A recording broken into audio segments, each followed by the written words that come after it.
Non-MEM and PopPK Analysis. Introduction. Non-MEM non-linear mixed effects modeling is a powerful tool for population pharmacokinetics PopPK analysis. Here's a guide to understanding the basics and how to start creating a specification and program for a non-MEM PopPK analysis. So let's understand this non-MEM software or a tool, how to create the specifications for especially for PK parameters. What is PopPK?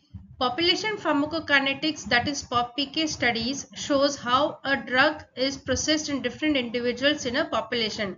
Not it also helps understand how the drug concentration changes over time, variability between patients, for example, age, weight, renal function, typical behavior, for example, fixed effects versus individual behavior, for example, random effects, right? So let's understand this PopPK. What is non-MEM? Non-MEM stands for non-linear mixed effects modeling. It is used to model drug concentration, time data, identify fixed effects, for example, typical PK parameters like say AUC, Cmax, Tmax, then lambda, like T half-life, that is T and a half-life, then estimate random effects, but that is variability between subjects, then account for residual error. So any biases which is there, it will detect. Now components of a non-MEM PopPK analysis.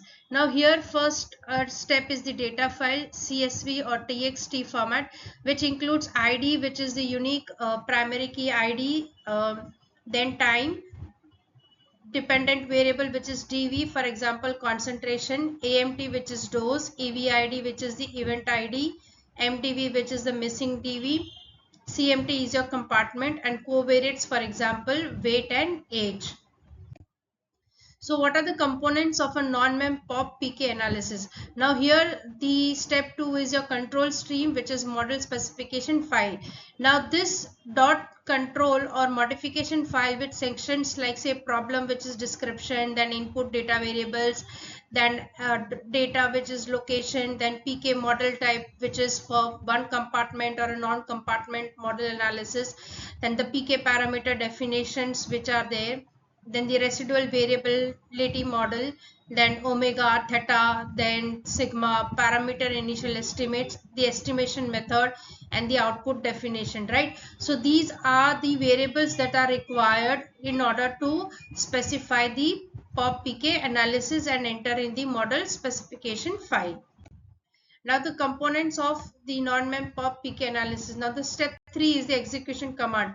Typically it runs using NMFE command or within tools like PSN, Piranha, or Phoenix NLME. Now how to create a specification. Now step number 1 is understand the study design. Now whenever you get such kind of studies, especially in phase 1 related studies, you first identify what is the route of administration, whether it's an injection or a tablet or an IV or an oral kind of administration, right? The dosing schedule. Now how the dosing is given, once in a day or twice in a day, or say once in a week, or thrice in a day. So it depends on the dosing schedule, right? Then the sampling times. Now when it is given, like say for example the timings morning, evening, or afternoon, and then the number of subjects. So these we need to identify first, what are the kind of the study design it is. Step number 2 is a data specification document. Now in here you will list all required variables and formats. For example, variable ID, which is subject identifier, time, which is time from first dose, DV is a drug concentration, AMT is my dose amount, EVID is the event ID where observation is equal to 0 and 1 is equal to dose, then missing flag possibility, then CMT compartment, 1 for dose, 2 for observation, WT for weight, and age for age in years. So it's very essential that you write the description, especially also the units you mention, and what terminologies you are using for 0 and 1. So what does 0 represent and what does 1 represent? It becomes very essential to enter all these data in the description so that it becomes very easy to identify the data values. Also, the weight in units and the age in units is very essential to add in your specification document. This helps in understanding the values for the specific variables. How to create a specification. Now step 3 is a model specification template. Now this usually .ctl is the template that we can use for defining the specification and the model specification for the specific PopPK analysis. So here you will specify all these problems and input, and this is also a specific script. Now the way we have the Oracle script, we have C++ script, we have the SAS script, then we have the SPSS script, then we have the Minitab script, then the R script. So similarly, we will have a script which is called as for the NONMEM. So these are all the scripts that you will need to write, and these are all the templates that you can write for specific creating the model specification. Summary. Step 1. Understand your clinical study. Now it becomes very essential to understand the clinical study, right? Now, so what, for example, say you need to understand first of all the protocol. In that protocol, you will be mentioning the therapeutic area and the therapeutic disease, right? So first step is to understand the disease. Then you need to understand what is the clinical significance or what is the clinical relevance for conducting this study. Now once you have understood that, then you can understand what are the parameters that you need to analyze. For example, what is the objective of the study, whether it is inferiority, superiority or equivalence kind of a trial. So it becomes very essential that you understand this clinical study. Then second is prepare and clean the data set. So whatever the relevant information that you need for preparing the non-MEM specification document, you need to identify which data set. Now say for example, I need the PK kind of template, right? So I will first identify what is the data set. Now once I understand and identify the data set, I will prepare and I will clean. I will ensure that there are no issues in the data. If there are any issues in the data set, you can raise the queries to the set and you can resolve it. Then you can write the non-MEM control stream, which I explained earlier. Now it's a particular powerful tool, like the way we have a SAS software, the non-MEM is also a particular tool which you can download and you can navigate. So most of the companies, they have this. So it also has its own script. You can learn for yourself and you can create the specifications through various model specification template.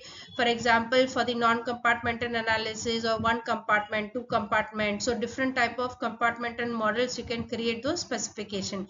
Then need to identify what is the estimate the model parameters. So I want to identify which parameters. That is the very first step. So it becomes very essential, and these parameters more or less it will be mentioned in the protocol. In the statistical analysis plan, there will be a detailed explanation of these parameters, including the descriptive sentence along with its formula and along with its abbreviations and along with its assumptions, like this is what we need and this is how we need to do.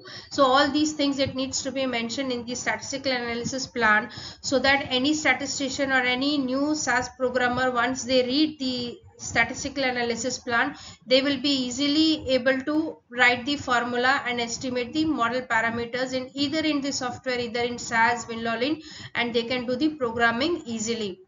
Next is the evaluate model. Now once you have identified the model, the parameters, then you need to identify the goodness of fit. How fit is the data? So these are the certain bootstrap and various other model straps that you can use to identify your data. So these are the steps that you can use to create the non-MEM PopPK analysis specification, right?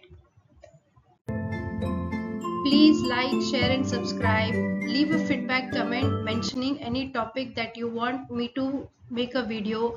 Looking forward for a positive response. Thanks for watching. Please like, share and subscribe. Leave a feedback comment. Many thanks for your support and having great connection.